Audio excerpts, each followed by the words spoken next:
Make sure I am up, waiting for everybody to jump on. I think I can play it from there.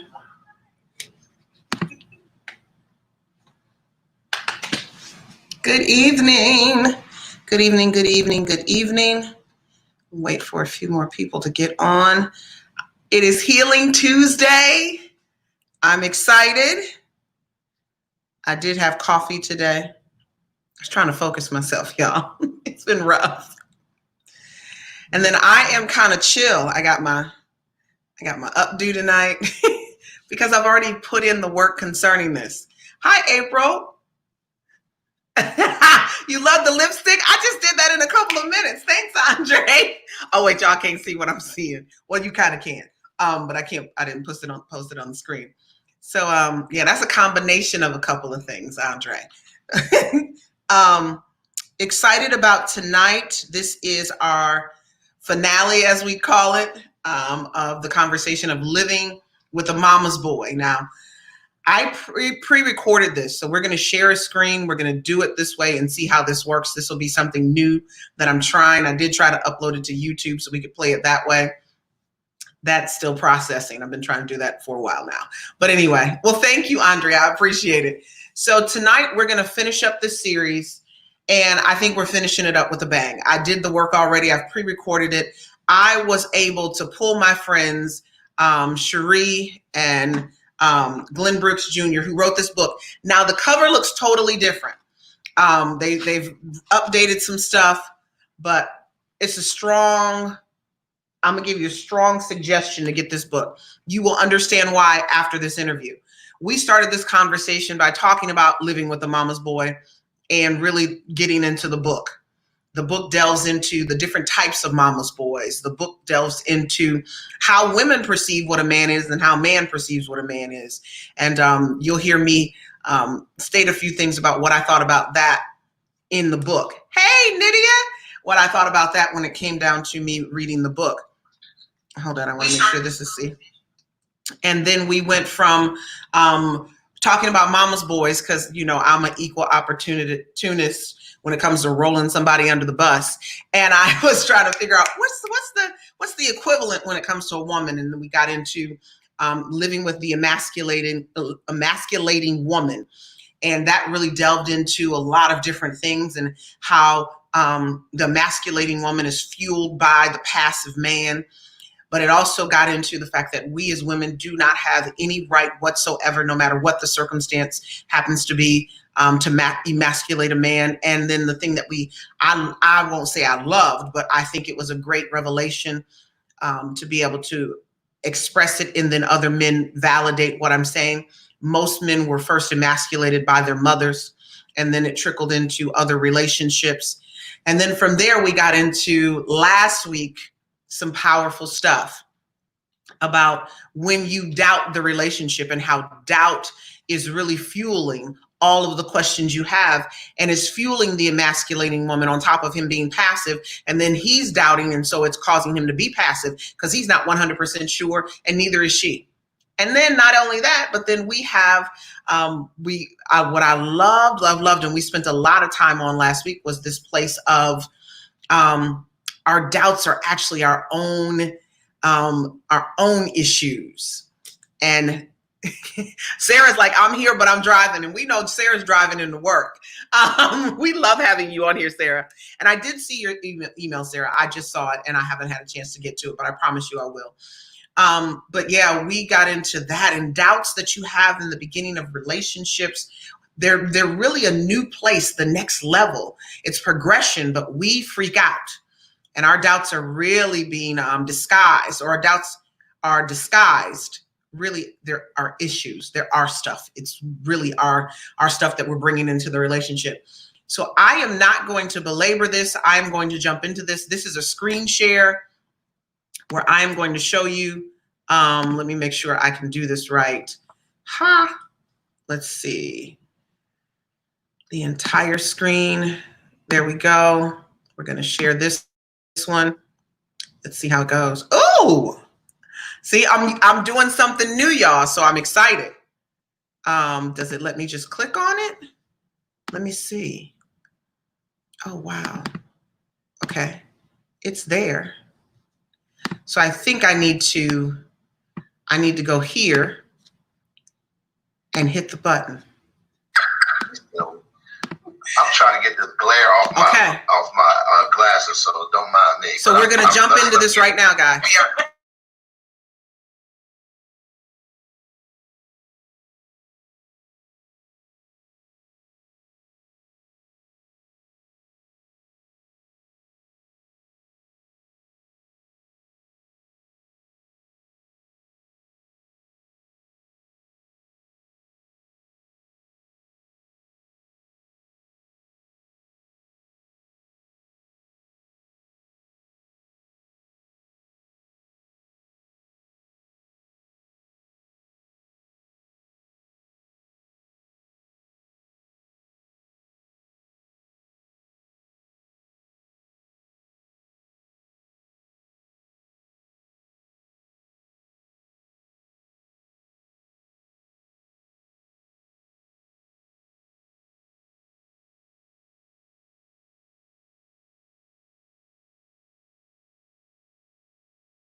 2013. Can you hear it now? Torri, and I think that we met. Hold on, we're going to start it over. I'm trying to get the glare off my. Can you hear it now? So don't mind me, but let's get it. We are recording. I am Dr. Torri J. I'm the founder and CEO of the Fatherless Generation Foundation, and I am excited about this moment because for the last 3 weeks we have been talking about living with a mama's boy and living with an emasculated woman. And so when we have those conversations, we pulled out a few things that have come out in the conversation. Things like, I didn't recognize where I had steered my son the wrong way. I didn't recognize where my mother was the first woman to ever emasculate me. So now I'm triggered by the woman I'm married to. And today we want to have the authors, the coaches, the experts in this realm come on and talk about why they wrote these books and just what it means to them. So I have brought on Glenn and Sheri Brooks. They are everything. They've coached us on marriage. I've known them for how many years? I keep seeing our memory of y'all. We were just at the mall with Tatiana and my homegirl. Well, we released this book in 2013. Torri, and I think that we met you shortly, at least face to face, shortly before that. Yeah. So maybe like 2012. Yeah. We started following you. I think it may have been Instagram or it was Twitter or something, like a little bit before we physically, because it was such a big thing. You were like one of the first. You were famous as far as we were concerned. I was like, oh my God. I was like, that's her. That's her right there. We went to a party, not anticipating seeing you. And it just so happens we knew some mutual people, and Sheri was like, "That's her. I know her. No, isn't that?" I'm like, "Girl, this is embarrassing. Just go and ask the lady." And we were sitting across from each other. I think. We were like each other. I used to be a I love it, Torri. But no, it's been a long journey, and I'm just grateful, for the opportunity we've had to work together and build together. Quite frankly, I was there, after you got married, and continue to work with you guys, and it's just an honor. So I appreciate the opportunity. Let's get into this content. Anything we can do to help right here. So the book is called Living with a Mama's Boy. That's the book that we've been sharing. But Glenn, you wrote a book before that I want to tap on just a little bit. The book is How to Raise a Man and Not a Mama's Boy. That's a lot to have that conversation and to admit some of the things you've admitted in this book. How did you get there, Glenn? Well, I think that for me, and as you guys are tuning in, first of all, humbled again to be on your platform, Torri. We are huge fans of the fatherless generation in terms of what you do. But for me, that book was birthed out of my real life experience growing up as a kid who was raised by his mom, and later in life found out from her words and her lips that she really didn't know what to do with me. And that's pretty powerful when your mother, whom we were really, really close, probably too close, relatively speaking, and I can get into that into the book. But when I say just too close, that I identified with a woman because of the influence she had on me unknowingly, just trying to raise me as best she can. She used to tell me all the time. Well, she told me later, as a matter of fact, it was when I wrote this book, I let her read the manuscript prior to releasing it. And I remember she broke down in tears and she said, I never knew. And those were her exact words. And she said, you know, as a woman, I knew what to do and how to raise your sister intuitively because she's a girl, I'm a girl, I get that. But I didn't know what to do with you. And so I just did what I felt came naturally. And quite frankly, in that book, I go through things that mothers really don't understand unless someone has absolutely sat them down and schooled them on some stuff and said, hey, do you know that when you're doing this, this is how it affects him? And so I wrote that book from a 5 to 7 year old kid's perspective, in the sense that if you could peer into his life and if he could communicate with you what he was thinking, it really is a book about how moms can communicate more effectively with their sons, understanding that he speaks boy, and that's a very different language than what girls speak. So that's kind of how that book came about. And when we wrote that book, Sheri was cheering me on, and what I didn't anticipate was that I would get asked a gazillion questions at book signings and things when we were taking the book out and we were touring it. And people were like, yeah, this Mama's Boy, I get that, great stuff, love it. But what we gonna do with the grown version of him? I was like, huh. So this came out of women asking me, like, I now understand the language, I understand the differences, I understand what I need to do to position him to become the best man that he can be. But what about when he grows up and I'm kind of married to his daddy? So, or to him, married to the grown version of him. And that's where I had to enlist the support of my wife. It was her first time writing anything that published. It was our first co-writing ever. That was the first of, I think, 3 books that we've co-authored together. For those of you guys who don't know, by the way, my name is Glenn Brooks Jr. I'm an author, I'm a speaker, I'm a coach. I'm so sorry, so rude. And this light-skinned lady sitting here next to me is Torri Brooks Jr. I'm an author, speaker, and relationship coach as well. Yeah, so we do this every day, all day. Between the two of us, we've written 7 books. This is just one of them, where we're actually talking about 2 of them.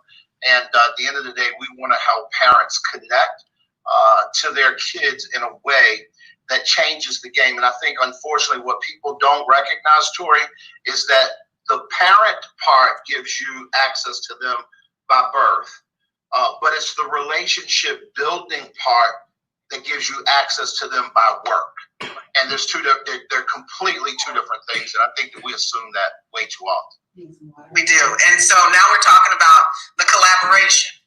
Yes. And what I recognized in the book from the collaboration was Sheri recognized that she had a mama's boy, but then at one point, a second one moved in.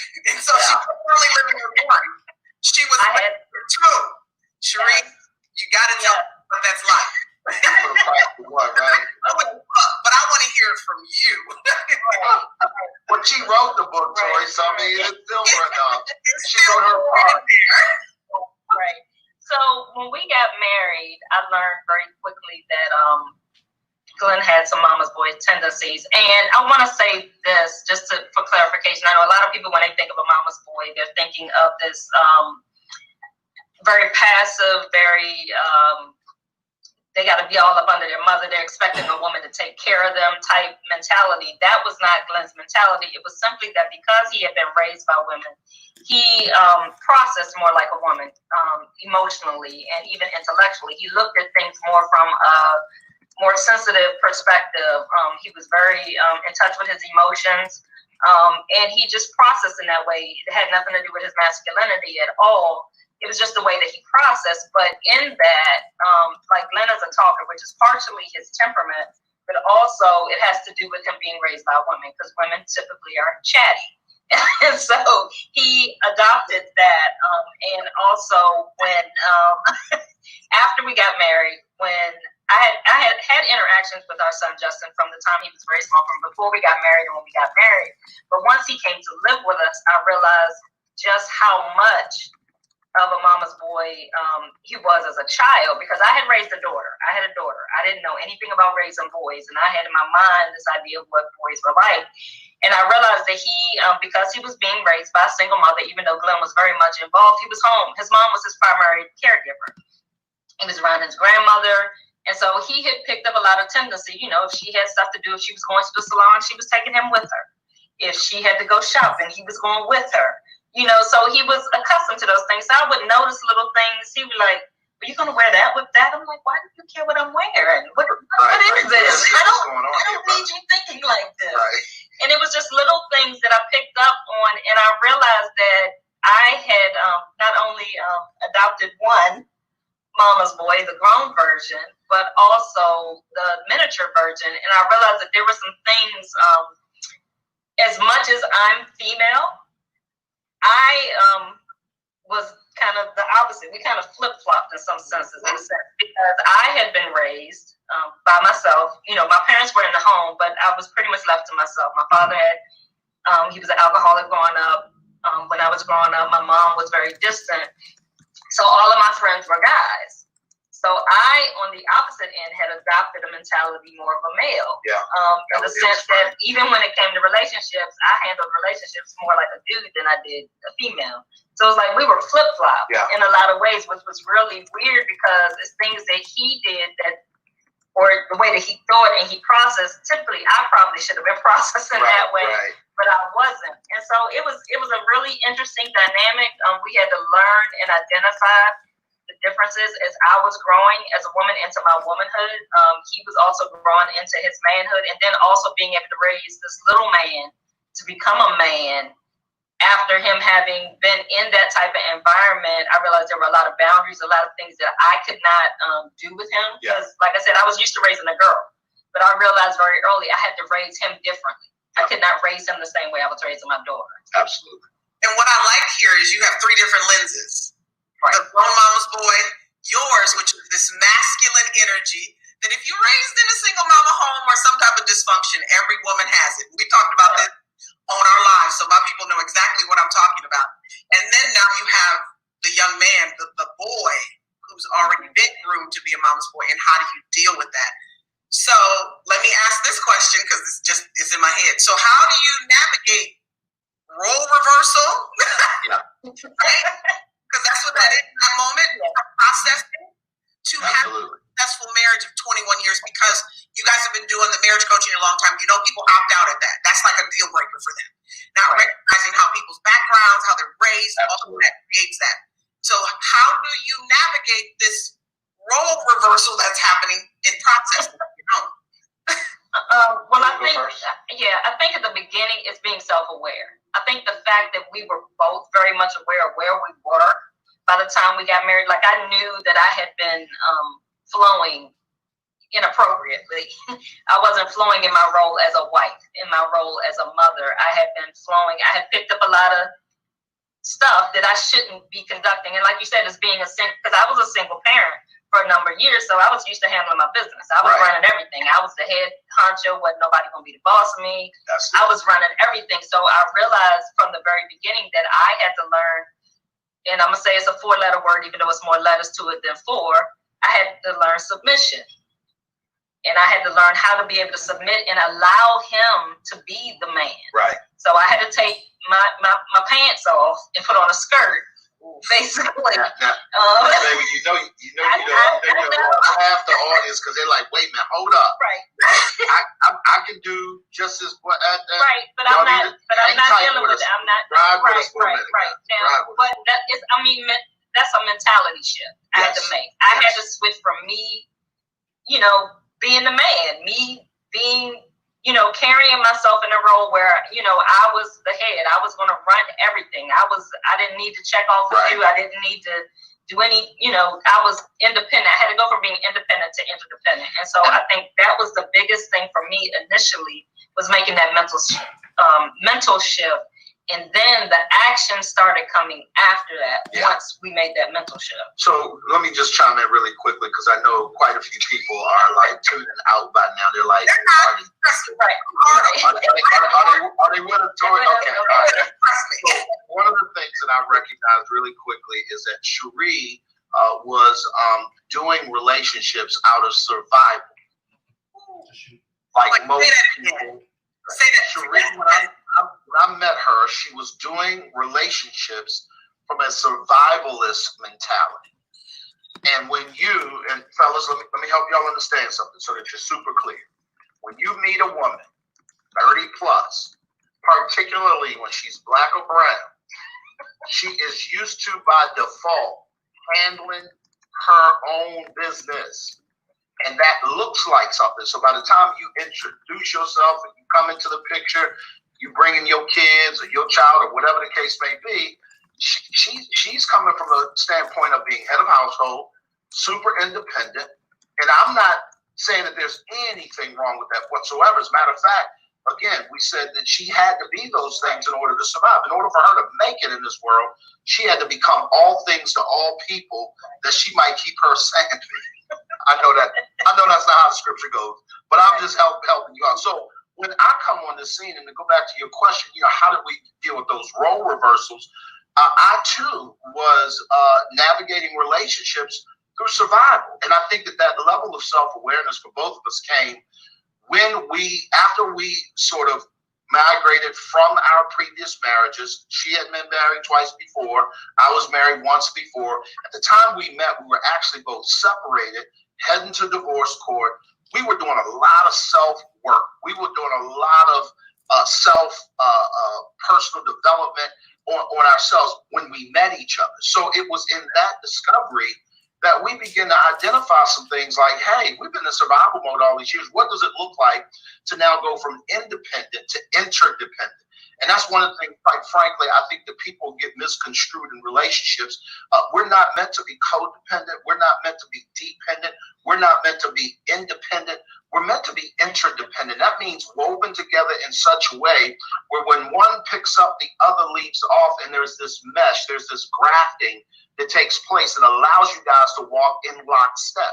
You're actually two individuals, but the way you sync up, you lock together and you move as a unit. Now, at any given point, you come apart and still handle your business, but it's more from how can we do things together? It's with the team in mind. It's with the end game in mind that we begin to do. So that role reversal starts at self-awareness, and I think it quickly, when that self-awareness is there, it allows you to move in what is one of the 4 components of emotional intelligence, and that is self-management. It allows you to move from, okay, I know what's up, I know what I need to do. Now let me move into self-management so that I can actually execute and pull that off. Right, and if I can add one other piece, when you talk about roles, I want people to clearly understand that, the traditional roles of husband and wife, I think that you as a couple have to determine what your roles are. It does not mean that, and I just want to backtrack a little bit when I talk about taking my pants off and putting a skirt on. That did not mean that now I became Little Miss Homemaker. Not at all. That's not what that meant at all. But it meant that at this point, there were some areas I had to pull back on. I had to step back and allow him to lead. But that did not mean that now I'm picking up all these, because I am not the traditional Susie homemaker at all. I mean, I do my part. I contribute to the household. I do all of that. And we share in the traditional roles when it comes to the house.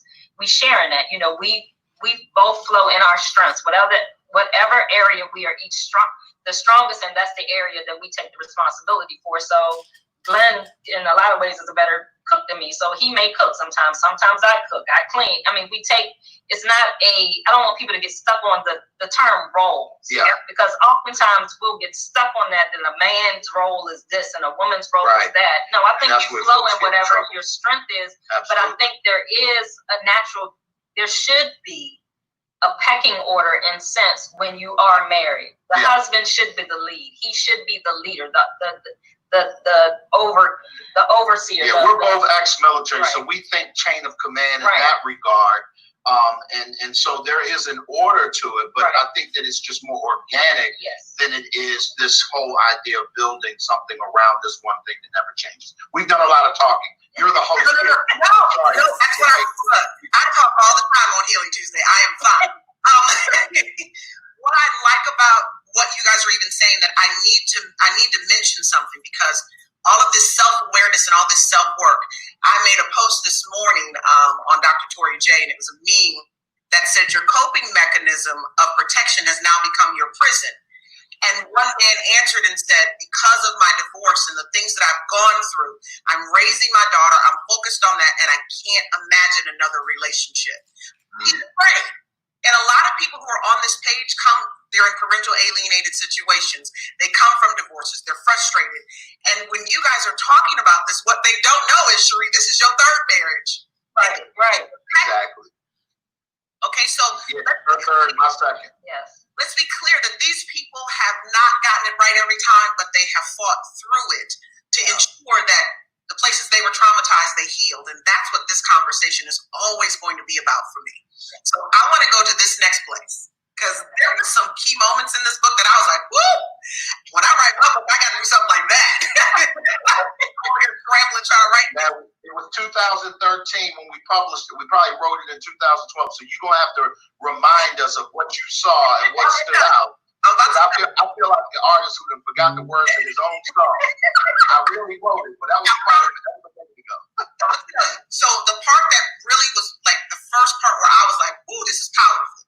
When you had the male and female's perspective of what a man is. When you literally put what people were talking, their answers. And when I was reading them, and then I read them on the live, there was a place where I was questioning, are women in a fantasy world? And do men get what manhood is, but yet they have trouble executing it? Yeah. You guys talk to me about that moment. Well, I think that for me, when I begin to define what is a man and what we begin to look at, I think one of the challenges is that oftentimes manhood has been defined by everything outside of men. And when you see that, what happens is it shapes your manhood perspective. So, for instance, if the movies depict men as not being responsible, particularly whatever the culture might be, if the magazines depict a man as 6'4" and he is this look and that sort of thing, if the news, the media depicts a man as absent or whatever the case may be, both men and women will derive their definition of manhood from those mediums. And I think the challenge is that you're skipping past, and I'm just going to say this, and I'm sure most of your audience will get this, you're skipping past the purpose from the creator. So when you think about a thing, I need people to really, really stop for a second and go back to the originator of that thing so that you can get a proper definition, a proper look. And I think that when you begin to do that, you'll begin to see that God actually placed us on the planet for very specific things. And when we operate in those things, things go well. Here's the challenge. In most cases, and I can say this, and Torri, you do this work in the fatherless generation, one of the things that we're finding is because of the absence of men, the absence of fathers. Here's one of the things that I think that women unfortunately think is a given. Because he's a man, he will understand what being a father looks like because it comes out of manhood. And that is the furthest thing from the truth. Yeah. That stuff is taught. Even what a true man looks like has to be modeled. And when I grow up and I don't see that model, that's what my first book kind of depicted. It's how do you raise a man and not a mama's boy? First of all, you're going to have to put him in front of a man, because that's where he's going to get his identity from, because he came to this world with testicles and a penis. And so therefore, he'd be a boy, he'd be a guy, he'd be a man. And so if he has another man to be able to emulate those kinds of things, the chances are he's going to pick up. Now, is he going to pick up some negative stuff? Sure. Is he going to pick up some positive stuff? Absolutely. But what you need to understand is that shaping or that framework comes from identifying that. And so for us, we began to see what those definitions, and that's kind of where that started. And that whole, and so we just went into just breaking that down.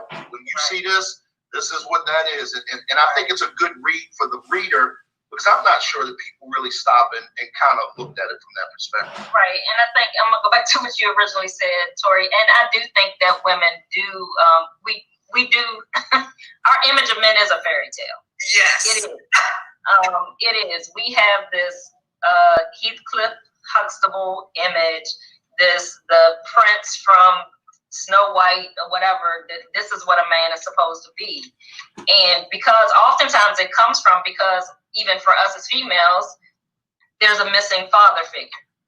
And so we create in our mind what that father figure should be. Absolutely. So that's what a man should be. So we create, even if we have a father in the home, we create this perfect image of what a man is supposed to be. It starts in childhood. You know, you playing games, you playing, you know, with your dolls. The man is going to be the prince. He's going to be the king. And so this is inbred in us from a very small age for women. And unfortunately, we don't see the reality of when our brothers are not being raised with that type of image before them or that example. How do we expect them to become that? Yeah. If it's not set before them. But I think that as women, we have to let go of those fairy tale images and see them as just human. And that's the part we miss. That's the part we totally miss. Because when I read this, I was like, did women really say that? And you get to the men, and they have a clear, most of them are very clear on what a man is. The women, I'm like, I don't know if that's really what men do. He's supposed to be my protector. Right, and it's funny. He's gonna rescue her. Right, and if you get a guy like me who was raised around a bunch of women, my response when I hear somebody walking downstairs might be to call 911 and I go get my gun. Right. Hello? Right. Now, people look at me and say, well, black people don't call 911. Well, I did. Because when I grew up, my mother was sitting up there petrified with the rest of us. And here she's supposed to be the leader. Right. And we like, Ma, did you hear that? She's like, yeah, did you hear that? I said, yeah. Well, and we're sitting there debating between the three of us who gonna go down and investigate. Right, and you're asking her what to do, and she's saying call 911. And she's like, call 911, right. Call the police. Like, I don't know what else to do. So now I'm being shaped in that mindset. So I don't grow up fighting people. I don't grow up I don't grow up that protected. I grew up being bullied. I grew up being picked on. I grew up being teased and going home crying to my mother because I don't know what to do. There is not an instinctual thing that comes out of me that says, if the dude say something about your mother, punch him in his mouth. No, if you said something about my mother, my feelings got hurt. And I cried. Wow. And then I went home and I said, Ma, they talk about you and calm down, son. Well, that's where she didn't know. Now you have to understand, my father, former drill sergeant, 2 tours in Vietnam, man's man. I watched him punch a guy completely out for asking him to borrow a quarter. Could you not? Well, I didn't grow up with that guy.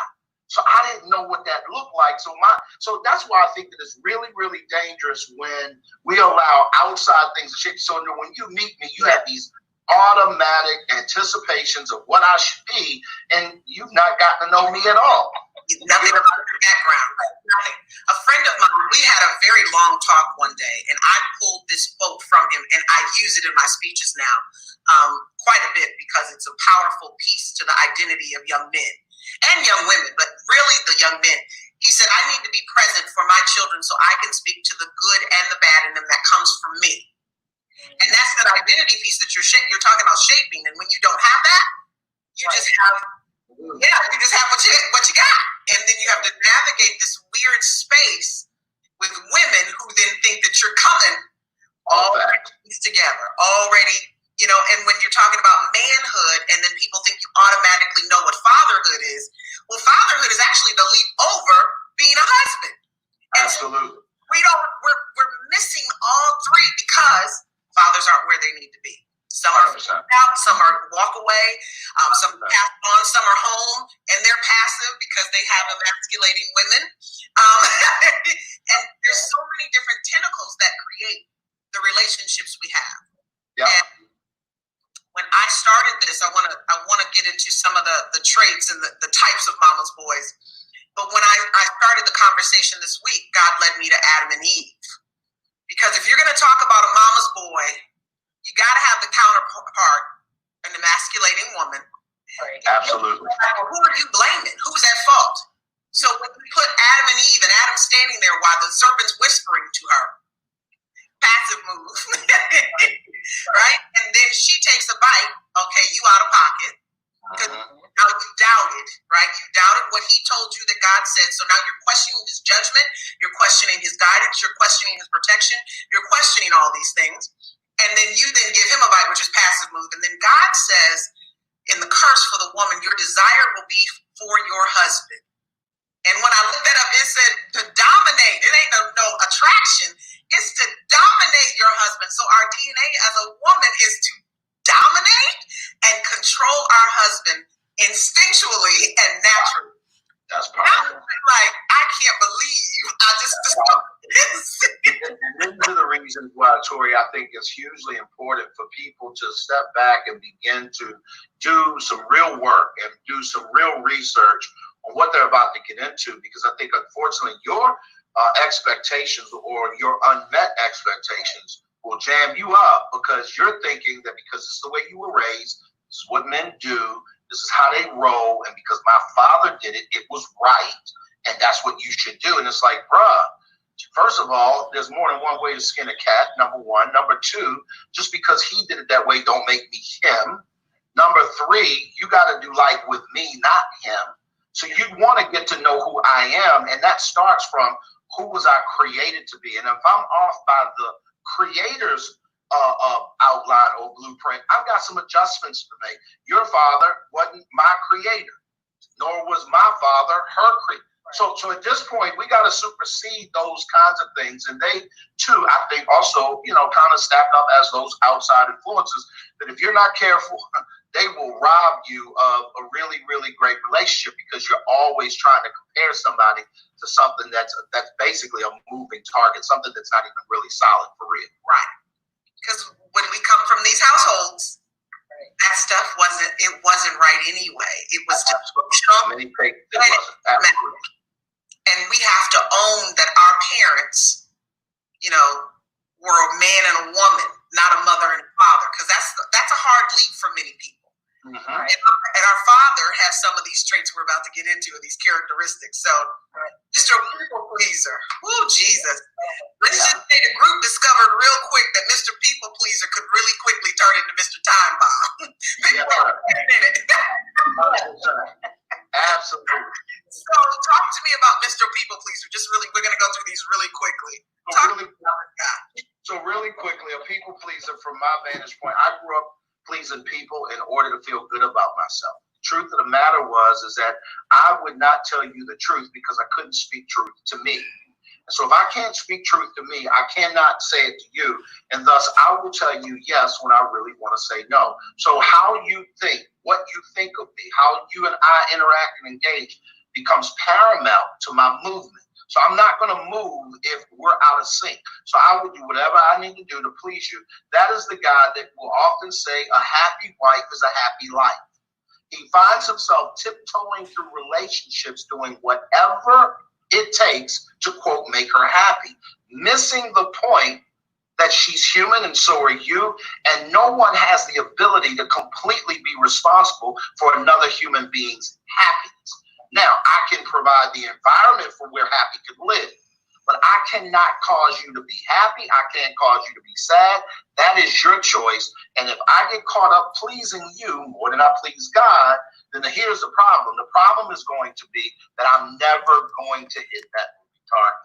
So that's the people pleaser from my perspective. Mr. People Pleaser is the stereotypical mama's boy. He's the one that's going to run to his mother, that's going to make sure she's okay with everything, that's going to need her approval for anything that he does in the relationship. So he is that mama's boy that, the mother is in the middle of the relationship because he can't tell his mother no. Yep. He can't tell his family no. So as the wife or as the mother of his children, you get put to the side because mama's going to be first. Right. Because he can't risk his mother not not getting his mother's approval. And if his mother is not around or wasn't around or influential in his life, a mother figure oftentimes shaped how he's going to treat you. And if she was domineering or if she was overbearing in any regard, I promise you she's going to trump whatever you, the wife, now has to say.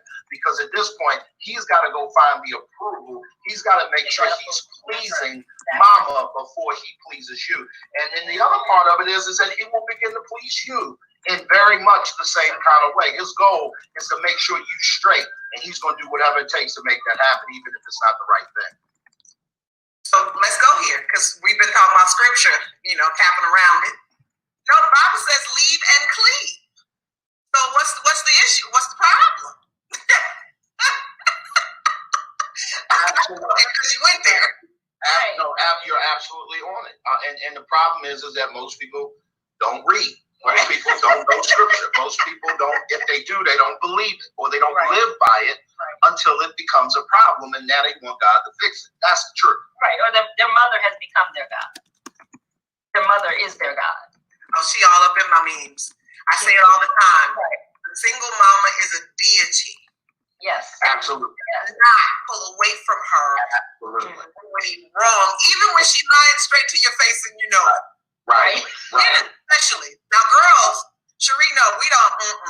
It's not for us when it comes to our mothers. Boys, yes, if you black or white, I've seen it in black, white, brown. There is something with this mother that absolutely, and she can do no wrong, and that's why Mr. People Pleaser is who he is. Then basically, is what you're saying. 100%. Right. And to speak from my perspective of talking about living with a mama's boy, talking about my little mama's boy, who's a big mama's boy. Well, he's not a mama's boy anymore. He's grown up. But with him, the thing that I realized very early on, that as a mother figure in his life, I had to sever that tie, in a sense that he was not so dependent, that he needed that approval. And so I think oftentimes it's hard as a mother, because your attachment to your children, and I think I didn't understand this growing up. My parents, my father, as dysfunctional as my situation was, one thing that my father did very well was that at a certain point, he taught me, he pulled back in a sense that you got to be on your own. But I realized with my brother, they did not do that. They always had their hand in his pocket, he always had his hand in their pocket. Right. There was always this constant guiding, hands on. But with me as a girl, I got kind of pushed out the door. But for whatever reason, parents don't do that with their sons. It's like they don't feel like their sons are capable of, surviving on their own or being able to. Yeah. They need this little extra something. There's a myriad of reasons why that is. We don't have the time to go into it, but that was a lot of that was just has grown up in us culturally. Yes. And quite frankly, if you were not controlled, you got killed back in times of slavery. And obviously through the whole Jim Crow period, like you needed to step and fetch it and cower. And if you don't do that, quite frankly, and this is why I understand I don't demonize my single women or my single mothers, because that was also, let me control him before the world breaks you down or kills you or strips you. But the challenge becomes, and this is what Sheri and I really quickly found out, I had to remind myself and her, she was a single parent for 11 years prior to meeting me. There was a period where we had to make adjustments and give each other room. I call it living in the margin and being able to create some room where you can move. In basketball, they said you gotta have a little separation so you can get your shot off. The problem is that nobody knows how to create separation in relationships, and so therefore we run into this clash thing. Thus, the people pleaser becomes this yes guy, and it's whatever you say, and that will ruin your relationship. I know you don't have all the time in the world. We could talk about this all day long, but I was trying to get close to 50 minutes here, so okay, awesome. What's crazy to me is all the stuff you're talking about, because we dabbled around this, because I've been doing Healing Tuesday since last August, and the conversations that you're having, you're kind of putting them, a lot of them all into one right now, because that whole idea of parenting out of fear for a mom, 100%. For sons, is a real conversation, and teaching her daughter to be independent and strong. Yes. That's happening across the board. All day. Culturally, it's where we are.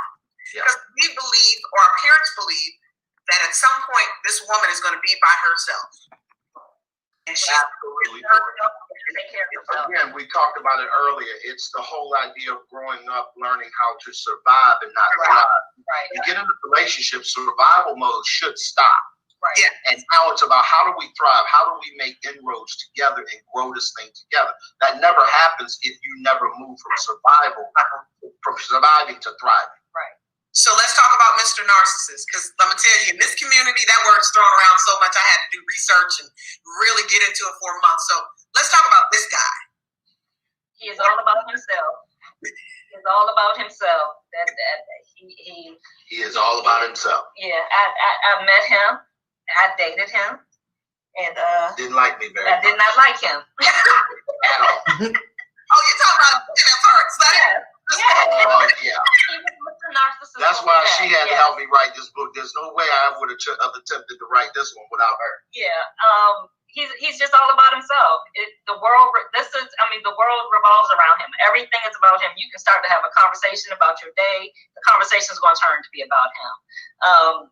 It's little things, and I'm not throwing no shade. No, come on. Because you didn't grow. Bring it. So we would be going out. We'd be in the car to go stop and get gas. Oh, He'd go pay for the gas, go inside, come out with snacks for himself. I'm in the car. I'm like, did you think maybe I wanted some water? Child. Did you think? Just selfish. Torri, it just was completely everything is about him. Then forgot they was even in the car. Whole family in the car. I got chips and the whole nine. I'm pumping gas, getting the car. Talking about, y'all ready to go? They look at me like, so we don't get nothing? Like, are we on punishment here? Like, what's happening? Right. But that often comes from when a man is raised by a single mother. He becomes her world, and she pours everything into him. Yes. So he's the center of her universe. So he grows up expecting to be the center of the universe for everybody else. Absolutely. And so when he gets in a relationship, he's expecting you to make him the center of your universe. That nobody else matters. It's just all about him. 1000%. Because that's how he was raised. Yeah. And I mean, I understand it from a single mother perspective. You know, you do put your all into your children. But there's a very fine line that has to be maintained where they don't then become selfish and just not concerned about anybody else. I want to also move to this really quickly, Torri, because I want to deal with the other ones as well. But this narcissist kind of guy, and I want to separate this from the sociopath guy who everybody, like, he is literally stealing from you. I'm not talking about that guy. This is not a diagnosis, is what you're exactly. I'm talking about the guy who's overly consumed with him, right? And so he has probably a better way to say this would be narcissistic tendencies. I don't know if he is by definition a straight narcissist. Those are really bad people. Really, really, really bad people. So, and I'm not saying that he's not, but the point I'm making is this, is that, ladies, please hear me clearly. We was watching a YouTube channel, a young lady, and I was really impressed by, she's a single mother, teen mom. I was really impressed by her get up and go and her, ability to make things happen, and she was going to provide this. But one of the mistakes I see, again, not only young single moms, but single moms in general who are not being tutored or taught by their fathers or by men, is that they will make this son of theirs their little man. And that's a problem. And the reason why is because he is not your little man. He is a boy growing to become a man. And the problem is that if he becomes the head of the house at 4, the head of the house at 7, I got to train him to be. So here's the problem. A, he gets robbed of his childhood, number one. B, he gets way too much responsibility for what he needs to do. So now his plight in life is to save you. Right, to take care of you. His plight in life becomes, and quite frankly, he's learned this at your knee. Your job is to take care of mama. So if the kid becomes an incredible athlete in high school, he gets a Division I scholarship, he goes to the league, the first thing he's going to do is take care of mama of the house. And he gonna buy my. Now, I'm not saying that he he shouldn't do that. I'm not saying that he shouldn't want to do, but it's the place that I'm going to take this contract to get. It is my responsibility to get these people out the ghetto, out the hood, and all. And I'm saying, pump the brakes. Be really careful, because if you're not careful, and again, guys, I am not saying he shouldn't have ambition. I'm not saying this kid shouldn't have drive. He shouldn't aspire to do some things. I get that, but when he's saddled with a responsibility that doesn't belong to him, right? And now he is made to feel, there becomes this performance thing that he will carry into relationships. Right. And the problem is that the relationship will be characterized to start, end with him. To start, continue, and end with him. And I promise you, on most cases, and I get to coach people in these scenarios, on most cases, it's not going to spell good for the relationship. It's not going to end well. I even did a podcast on it, The Soul of a Fatherless Man. Because there comes a point when he doesn't even want to be in a real relationship because he's been responsible for one since he was 7. So now trying to be in a relationship at 25, he's like, I'm good. I've been in a relationship with a woman. I know what that's like. And it's been I don't want to be responsible. I don't want to do none of that because I've been doing that all my life. And that's what women have to recognize. Mr. Narcissist, they're like, why doesn't he want to be responsible? Why doesn't he want to commit? That was something that I knew it came out of my belly because I didn't even think of that. I was like, this man has been in a relationship his entire life, so no wonder he's now making it all about himself. And he's becoming a narcissist. So let's get into Mr. Time Bomb, because this was the one that we were all like, woo, child. I think in some ways, I'd rather have Mr. Narcissist than Mr. Time Bomb. Yeah, Mr. Time Bomb is a problem. Yeah. And the reason why, like a ticking time bomb, you don't know when it's going to go off. Right. He is passive. He holds everything in. He does not communicate. Communication is not his strong suit at all. Things will bother him. He'll be bothering him, and he'll be like, everything's okay. I'm straight. He's not gonna confront any issues. Nope. He's going to just let everything slide. This is that whole mentality Glenn talked about earlier, the whole happy wife, happy life.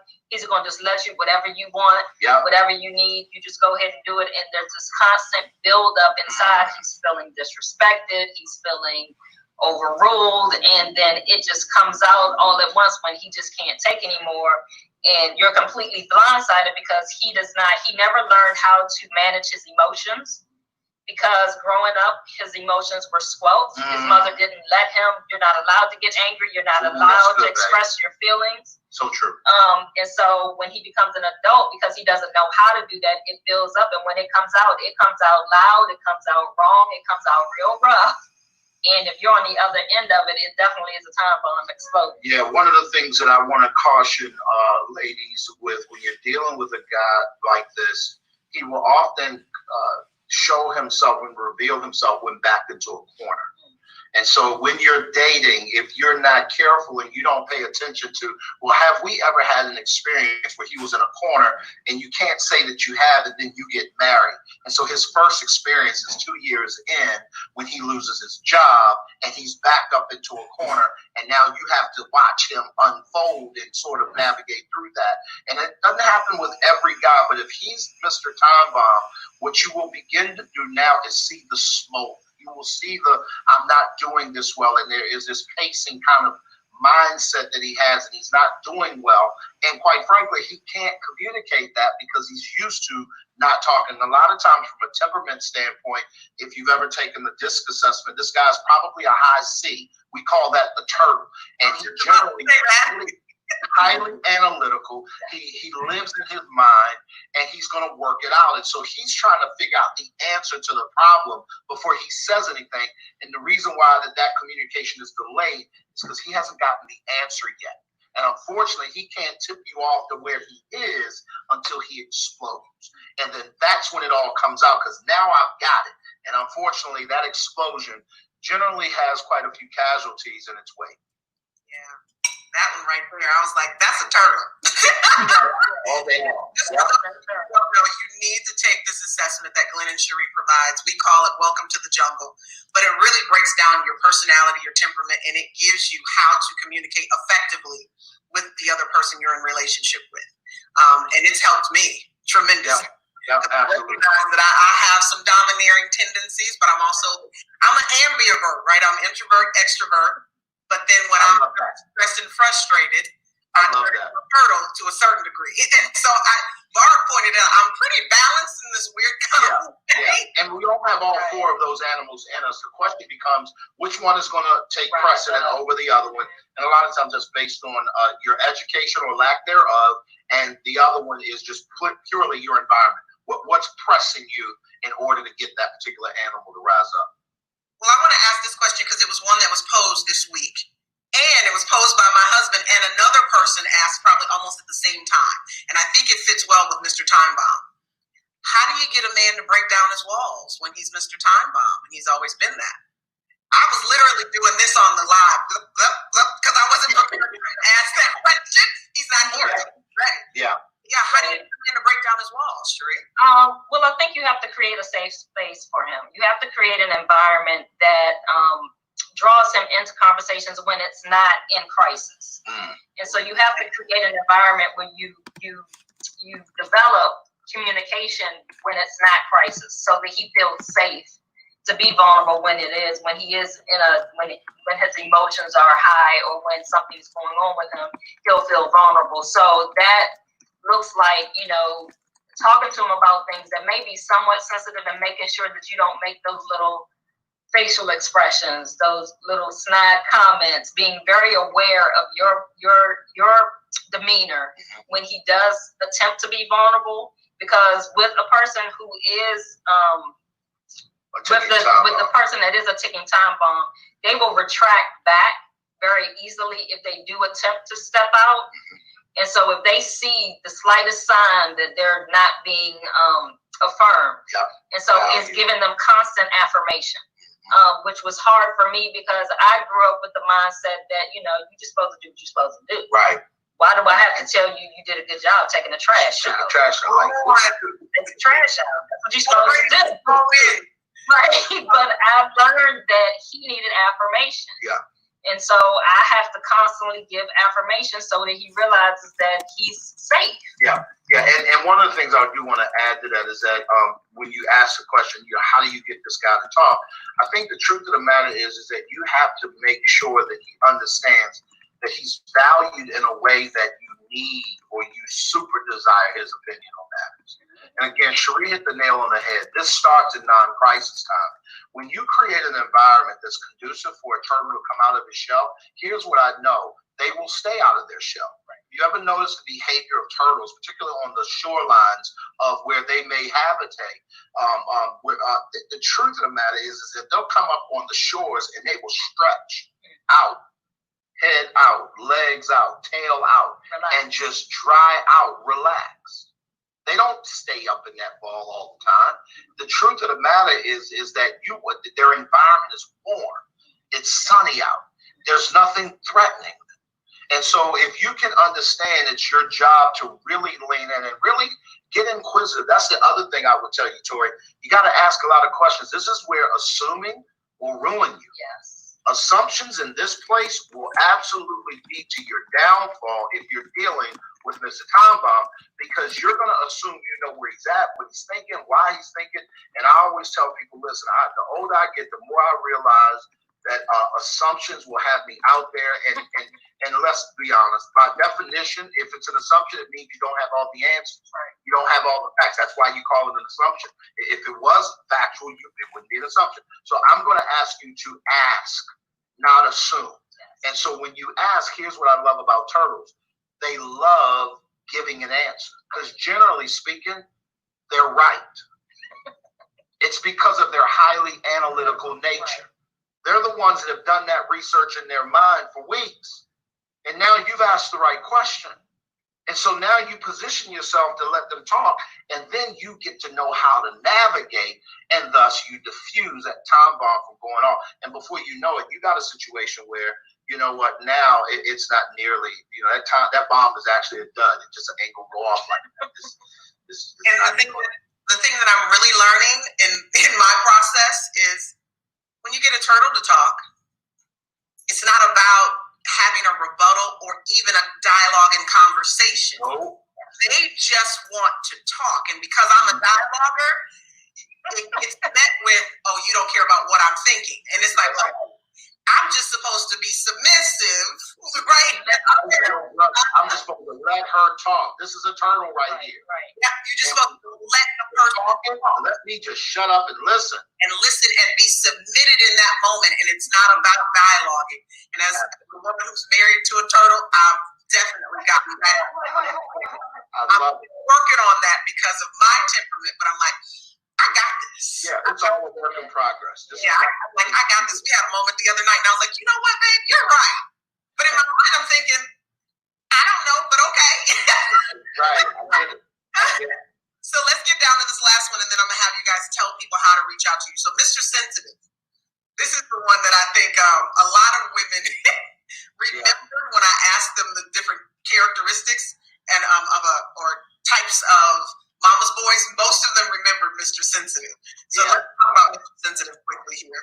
Well, I'll go first on Mr. Sensitive. That was me. I think I shared that in the beginning. Yeah. A lot of times when men grow up, particularly at the knee of women, and when I say at the knee, it's an old adage that said, hey, this is where you were taught. You sat on the knee, and I'm going to put you on to what's really happening. When men grow up around women, they begin to process emotions like women do, as opposed to approaching things logically like men typically do. Their motto has been, no, it's not. You're not going to figure that out loud. You react emotionally. So if you're angry, show it. If you're sad, show it. If you're happy, show. If you're whatever you're feeling, express that. That's where the chattiness comes in. So when you're dealing with Mr. Sensitive, you're dealing with a guy who typically wears his feelings on his sleeve. Now, this is the guy that, quite frankly, if he's met with a domineering woman or a woman who has been used to running things, had the single mother with the kid of 11 years, and she ain't got time for that. At that point, you too needy.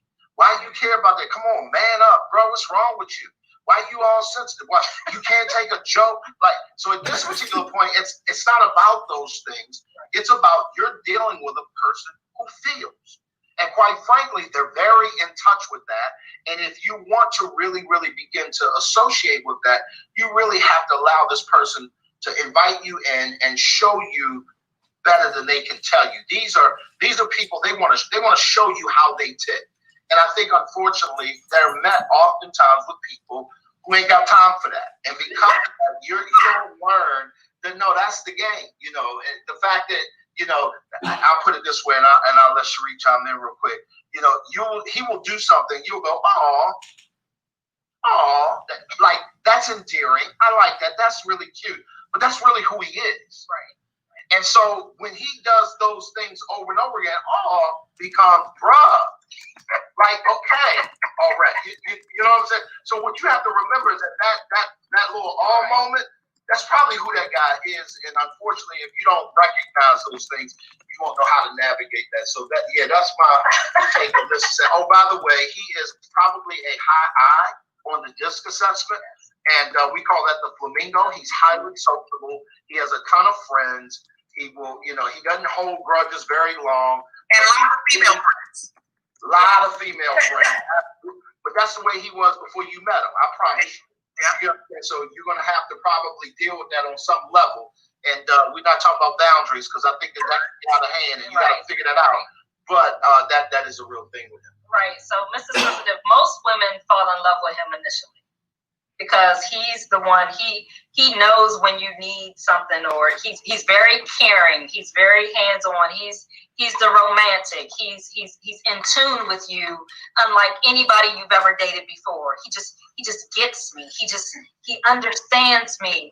I'm having a rough day, and I get home, and he's gonna have flowers there, and he's gonna sit and he's gonna massage me, and he's gonna do all of that. But over time, come on now, when life starts to hit, let me get my offering bucket ready. I don't need you to be Mr. Sensitive. I need you to rise up and take charge. I don't need you. I'm sitting here. I done had a rough day. I'm sitting here eating ice cream on the couch. I don't need you sitting beside me eating ice cream on the couch with me. How about girl talk? It's gonna be okay, baby. Right. I don't need that. I'm gonna need you go get that joker. Like, so who did it? Where he at? Wait. And so over time, this is, in a lot of times, especially as strong women, especially if you've been independent, we'll believe that that's what we want in a relationship, but then after you get in the relationship, you realize, but I'm really looking for a partner. Really looking for a leader. If you ain't doing nothing more than what I'm doing, why do I need you? Absolutely. So now this is where we say you got two women living in the house and one's a man. Mm-hmm. That's not a sexual thing. Right. That's a temperament thing. That's an emotional thing. He traffics. He's moving. His movements are unlike what you really want, because nobody wants to be managed. Everybody wants to be led. Right. Somebody right now, y'all both running in the closet together. Right. Somebody want to step up and lead. Right? Well, Mr. Sensitive oftentimes is not going to be that guy unless you give him room to grow up. Right. And that's something we don't have time to talk about. But the solution to all of these Torri, is that your job, ladies, please hear me very clearly, when you're living with a mama's boy, your job is not to be another mother to him. That's not what he needs. And your job is also not to change him. Absolutely not. Your job is to back up and allow him room to grow and help him when he's asking, providing resources or whatever, but being there as a support. You're not to take charge, because that's not going to help this guy. Right. And I think the key is that when you marry a mama's boy, if you're in a relationship with a mama's boy, is for you to step back in those areas to give him room to grow. Because typically what happens as a strong woman, as an independent woman, you'll see he's not moving fast enough in certain areas, and you'll just, I got it. I got this. I got it. I'll take care of it. That never gives him the room to grow. And so you have to be willing to step back. That doesn't mean step back and then push him. Right. You don't do that either. But you step back and give him the room and allow him room for him to grow. Allow him room for him to step up in those roles, because he's never fulfilled those roles. He's never had to. Right. Yeah. And if you don't step back, he will stay a mama's boy. And that was the biggest thing for me, is that I had to learn how to step back in certain areas to allow Glenn to grow in those areas, for him to step up and move into his role as a man in certain areas, so that he could no longer be a mama's boy. And the same thing with my son. I had to, as he got older, I had to not push him, but step back and not come to his rescue. Absolutely. Oh, that's the rescue piece. But we can't even go into that. That's a whole nother conversation about thinking about rescuing their son. I love all of this conversation. I love everything that we've touched on, because the stuff you guys are listing, these are reasons people get out of relationships. They decide, no, I'm done. It's over. No. And your book not only tells you who he is, but it tells you now how to live with him. And it's funny, because you guys have been doing DISC. When I was reading this, I was like, they've been doing this assessment way before they was really doing the assessment. DISC is in this book. You built our life on this thing. You built your life on this concept, and it's very evident to me when I finally really, because I've had the book for years, but I'm gonna be honest, I started it and never finished it until, I read it in a day. It's an easy read, people. Yeah. It's a very easy read. All of our books were designed to be read in less than an hour if you sit down from cover to cover, and because we realize, people ain't got time, one, and two, a lot of the people that we are, quite frankly, are targeting, wouldn't consider themselves as heavy readers, right? And so we're not going to sit and give you a novel. We want to give you a snapshot. And the biggest thing, we would like the opportunity to work with you, because I think that this is simply the first step. Yeah. Once you get this information, you're going to need a community to help you grow it. It's almost like a farmer. This book is simply a seed. It has to be planted in a garden, which is your heart. And then that has to be nurtured by a community of people who think like you, who move like you, and quite frankly, they're all there to add value and grow with you, and not judge, but like, hey, man, we all need some help. That's what I always say. Like, ain't nobody saying. How did they get that from you? How did they get, because that's where I want to go. How did they get that? Real simple, GlennPBrooksJr.com. You can right there. If you look over Cherie's head, GlennPBrooksJr.com. Simply go there. You can find out everything from our MAPS Relationship Academy. We run a group coaching environment. You're very familiar with it, where we get the chance to coach people in 5 different Zoom rooms. One is for couples, one is for parents, one is for singles who are positioning themselves to become the best version of themselves, so that when they get married, they are 2 wholes coming together, not 2 halves. trying to make a whole, and then one for we late. have an individual men's only group and also a women's only group. On that website, you can also find out information about the assessment we've been talking about, the W2J, the Welcome to the Jungle assessment. You can find out more information on that. You can also go ahead and order your assessment so that you can take it. You can order our books, and this is the book, I'm trying to get it, the one we've been talking about today, Living with the Mama's Boy. There's a link to all of our books. They're available on Amazon. There's a link where you can go and purchase any of our books as well as other products. If you want to learn more information about our coaching programs, whether it's individual coaching or becoming a part of the MAPS Relationship Academy, there's a link where you can schedule a free discovery session with us, where one of us will talk to you on the phone for about 15 minutes, get to know you, find out what your situation is, and determine whether or not we're a fit for you and if we can help you. Yep. Real simple.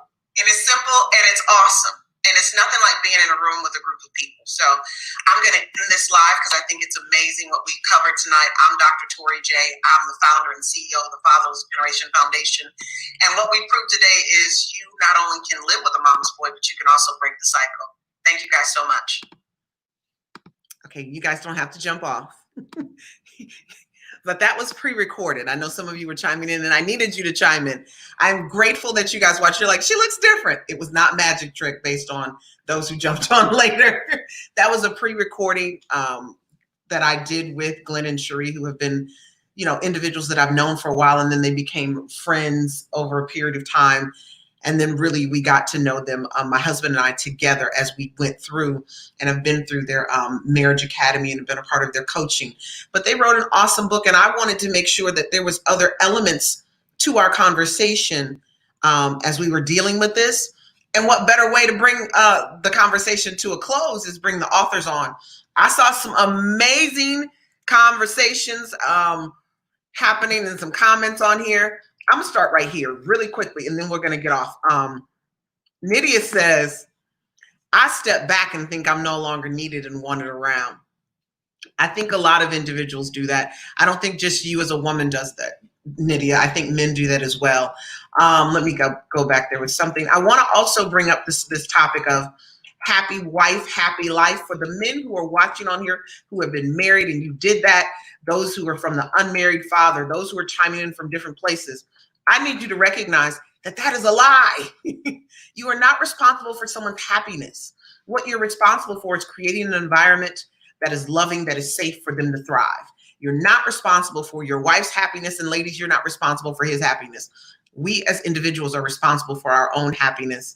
The survival moment, Nydia, girl, I saw you comment on that.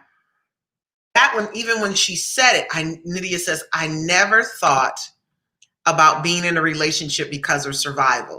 A lot of women, based on how we were raised, that's where we are.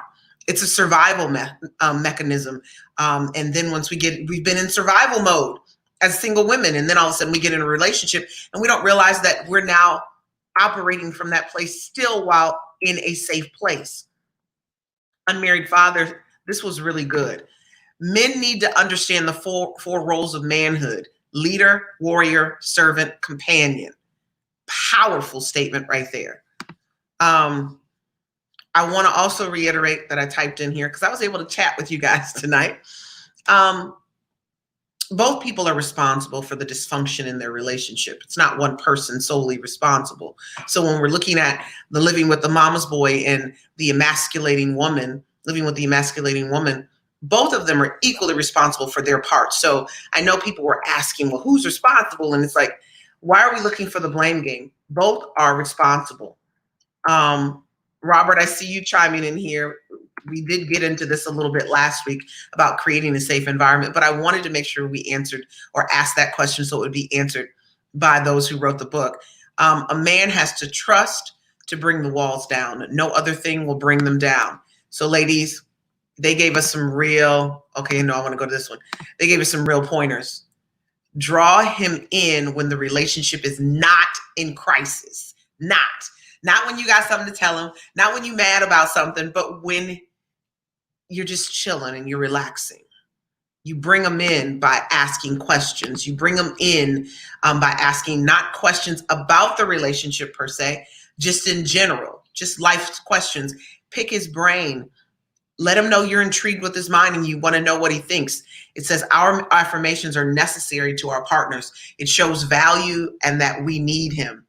Ladies, we grow up independent in many ways because of how we were raised. But we need to find ways to express and affirm our husbands and our spouses to let them know that we need them, that we need them. Jessica said, I thought you had a twin.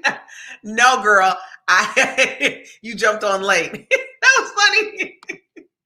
No, I pre-recorded that on Thursday because Glenn and Sheri couldn't be on. One of the nights that they coach heavily is Tuesday night. Normally, I would jump on straight from coaching or maybe get 30 minutes from coaching through our marriage coaching, and then I would have to get on this live.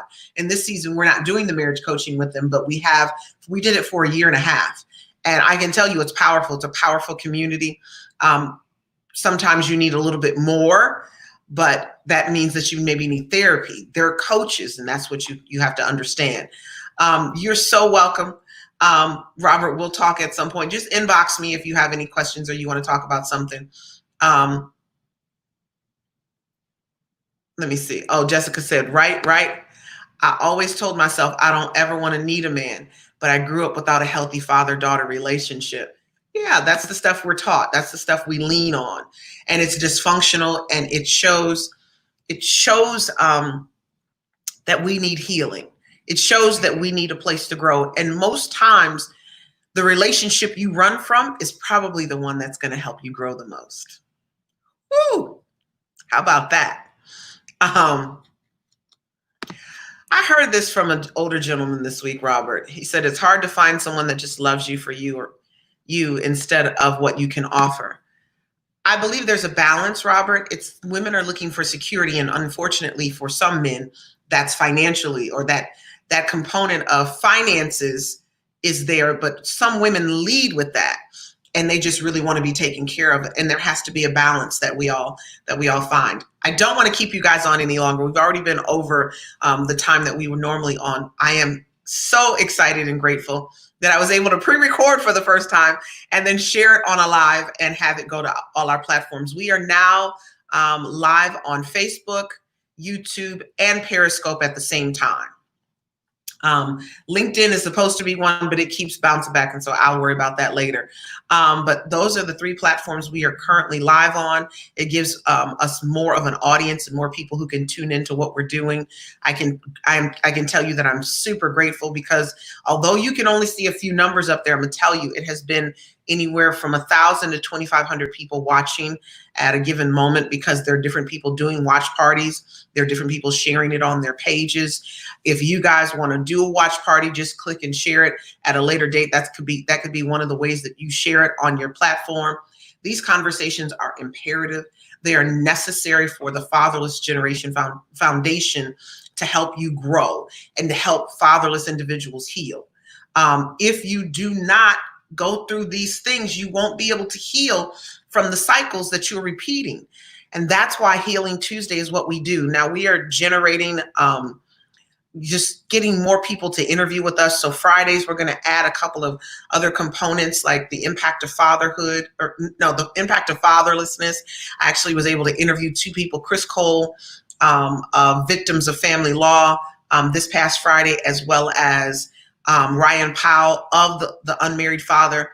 Was able to interview them this past Friday. If you did not see those, you need to go back and see them. Even the one with Chris Cole, it turned out that the mother of his child that he is currently in court with got onto the live and tried to, create a different narrative, but you get to see how a mother alienates you guys. You got to see it live and in person. And it was like, whoo, we were supposed to talk on Monday. I set my schedule aside. She didn't call. So that was crazy, but it was a beautiful moment. And then Sunday night, I started Fatherhood Conversations. And I want you to see that conversation as well with Keith Sagers. I think we've had like 4,000 people now watch that conversation. And that goes from alienation to reunification, where he is alienated from his father till he's about 10 years old. His father then comes in and out. Their relationship is destroyed. It doesn't quite work out. He turns 25-ish, and he then steps back into the relationship with his dad. And by the time he gets a solid footing with his dad, I think he's about 29. It's when he's getting married, and all of the little things that his mother did to ensure that he didn't connect with his father. He knew his mother was very much so displeased, and she was disapproved of the relationship. This is not about throwing women under the bus. What this is about is we as women grow up fatherless, and because we didn't heal, these are the things that we do to repeat the cycle in the next generation. And we have to stop it. And so Keith was able to reunite with his father, had 2 years with him before he passed on. And he talks about that relationship, and it's a tearjerker. So get your Kleenex together and watch that. But I am so excited about tonight. Nydia said, my single mother taught me how to be financially independent, but not emotionally independent. Oh, Lord Jesus. Nydia, maybe that's the next series, because that's a moment right there. Thanks, Patricia. I'm glad you were able to watch. Thank you. The father, just look up the Fatherless Generation Foundation, the page that you're on, Robert. Just go to the previous, you can go to the videos and you can see those videos there. We'll definitely look you up. You guys, I am going to get off of here. I came in from the beach, probably why my eyes are a little reddish. Yeah, we had a beautiful day on the beach today. The water was like bath water. It was crazy. It was so warm, and there was nobody there pretty much. So that's how we're handling COVID, is going to the beach where there's not really a lot of people and being able to enjoy that water and let it just kind of rinse over us and wash over us. And she said, why you be doing me like this, Dr. Torri? I'm not doing you like this. I'm doing all of us like this. I'm sure Vark is here. You know, he's been out of town, but he's here. I'm sure he'd be thinking the same thing. And it's about all of us. We are all enduring this. We are all going through these things, because what we have in common is that we grew up fatherless, and that fatherless chain, Andre, I'll call you tomorrow. That fatherless chain has created a lot of similarities in all of us. And God is now in a season where he wants to heal us of these things. So I am Dr. Torri J. I'm the founder and CEO of the Fatherless Generation Foundation. And it is my honor and privilege to help you connect the dots to your pain so that you can have the life that you desire and thrive in relationships, not just romantic ones, but also the friendships that you have in your life. All right, I will see you guys maybe on Thursday or Friday, but definitely next Tuesday for a new series. I don't know what it is yet, but I promise you, it's going to be the bomb like this one and like the previous ones. All right, you guys have a good night. Bye-bye.